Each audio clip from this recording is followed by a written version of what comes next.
মামা সবাই তো ঠাকুর দেখতে গেল, আমাকে ঠাকুর দেখতে নিয়ে যাবে না মা? না শোনা, আমার তো শরীর ভালো না, আমার জ্বর এসেছে, আমি যেতে পারবো না। আমাদের জল ফুটিয়ে দিয়ে দিই চলো, তাহলে তোমার জল কমে যাবে।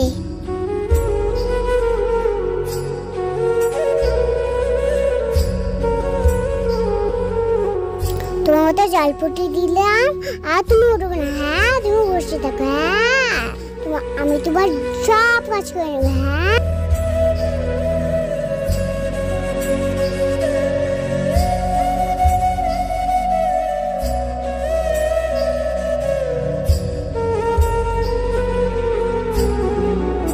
তোমার মাথার কাপড়টা শুকিয়েছে, তোমার তেল দিয়ে এসেছে, তোমার মাথায় তেল দিই।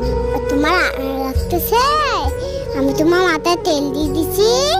এবার যাই, তোমার সব কাজ করে নেবো আমি। হ্যাঁ মা, এবার থাকো তো, আমি গেলাম।